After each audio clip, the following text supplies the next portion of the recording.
Anywho, back to this. So you can see the problem with this is that when this is kicked in, when you're in your quiet period, nobody can access this unless you've got, it does not affect the console line. So you can log in via the console line. But if this is, you're in, say you're in New York and this router is in Los Angeles, and somebody generates some bad login attempts, it's going to be locked out completely. You will not be able to get into this. And that's, that could be a reason that you want to, A, determine if this is the best fit for your company as far as this type of security.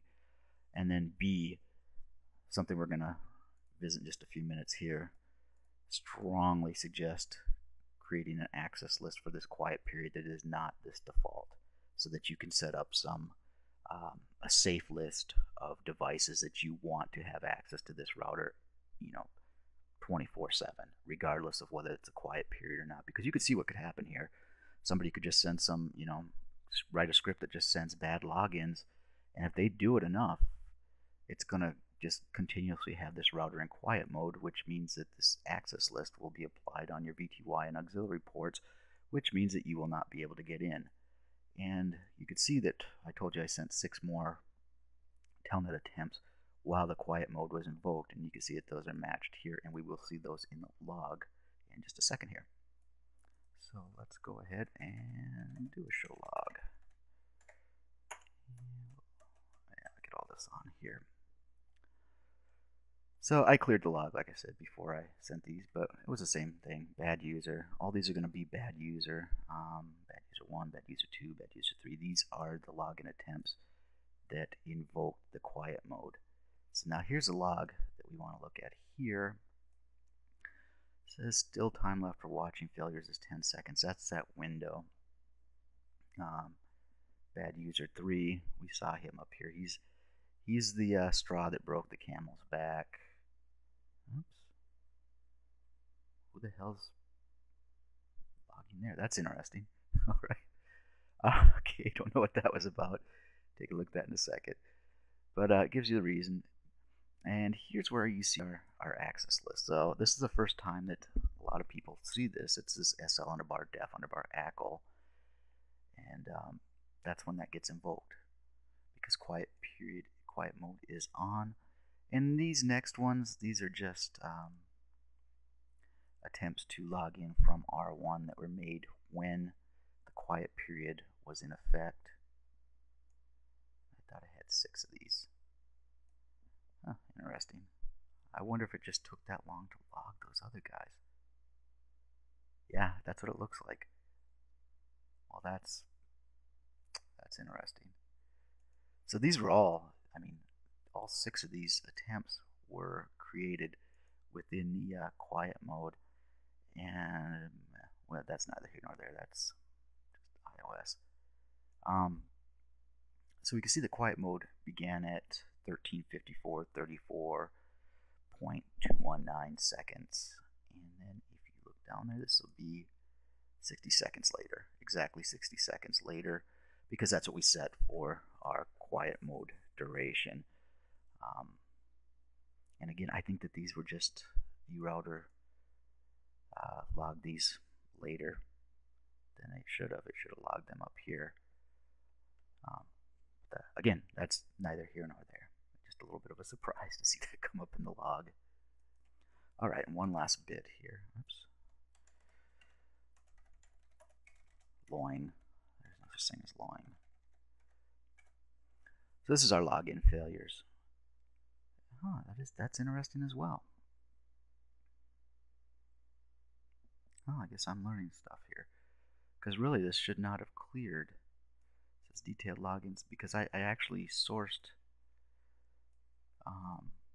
2 of these each. Let's see, 1354. That coincides with the last one.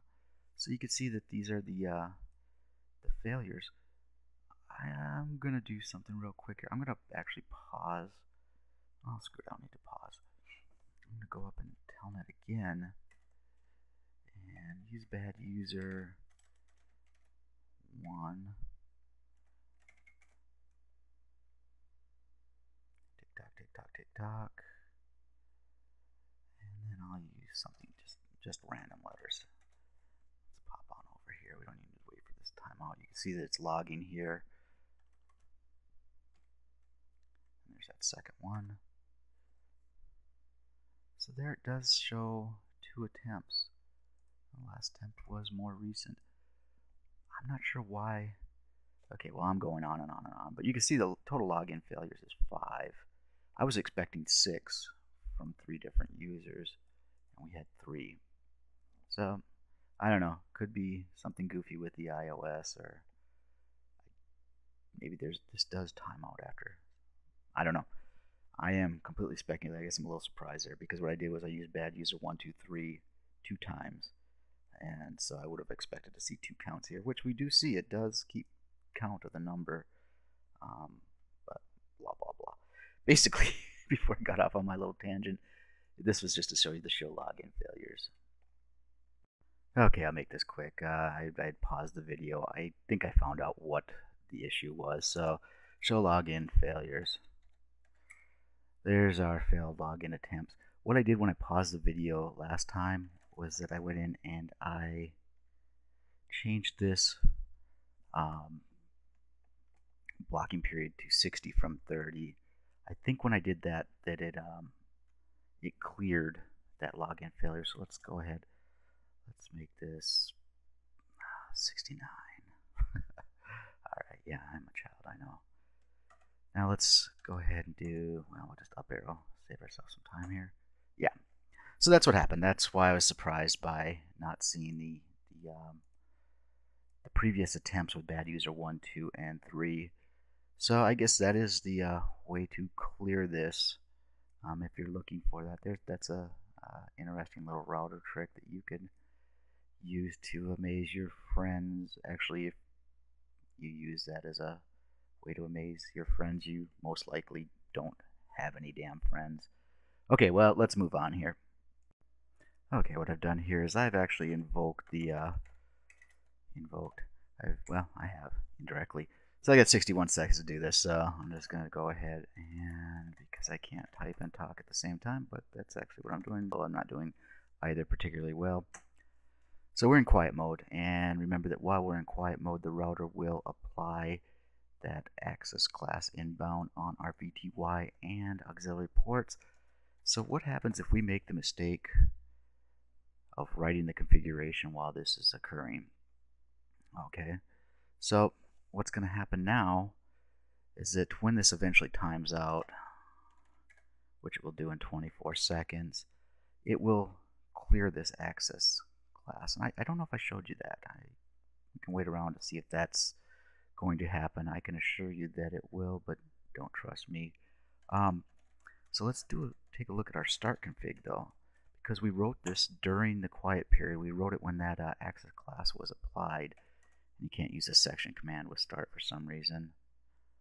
Actually, you can, can't you? No, you can't. Telling you lies all the time.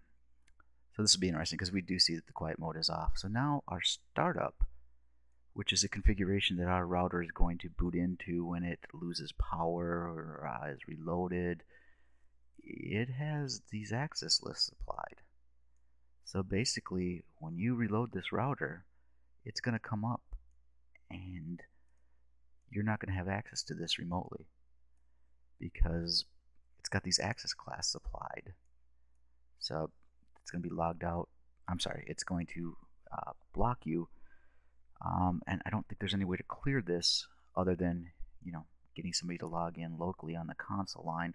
And that's no fun because you don't want to make that call to send somebody to the site at some crazy hour in the morning to hook up a console line and then walk them through fixing something that you've screwed up. I speak from experience, unfortunately. Not a fun event. So let's do this. I'm going to go ahead and pause the video one more time here. I'm going to actually reload router 2 and we'll see what happens when it comes back up.